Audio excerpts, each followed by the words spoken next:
සුබ දවසක් වේවා. අද පුතාට මුලින්ම සොලිඩ් පටන් ගත්ත දවස. ඉතින් මම එයාගේ අක්කිටත් මේ හාල් එකමයි පාවිච්චි කරේ. ඒ නිසා මම පුතාටත් ඒකම ගත්තා මුලින් දෙන්න. ඉතින් මේ කුරුළුතුඩ හාල් එක ටිකක් වෙලා උයා ගන්න ඕනේ. ඒ නිසා අපිට රැයක් වගේ පෙඟෙන්න තියලා ගත්තොත් ඉක්මනටම උයා ගන්න පුළුවන්. මම අක්කට කරපු දෙයක් තමයි මේ හාල් එක හොඳට ස්පීප විතරම සෝදලා කබලේ බැදලා කුඩු කරලා ෆ්‍රිජ් එකේ තියාගත්තා. ඉතින් තේ හැන්දක් දෙකක් දාලා ඒකට දාන එළවලු දාලා ඊට පස්සේ මට යාගේ කෑම එක හදාගන්න පුළුවන්.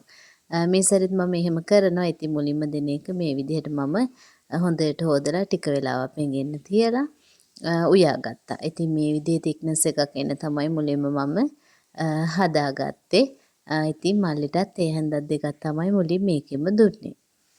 පළවෙනි දවසේ මම පාවිච්චි කරේ මෙන්න මේ ස්ට්‍රේන් එක. ඉතින් ඒකට වැඩි ඇත්තටම මෙන්න මේ සෙට් එකට එන ස්ට්‍රේන් එක ගොඩාක් ආරක්ෂිතයි පහසුයි. ඒක try කරලා බලන්න.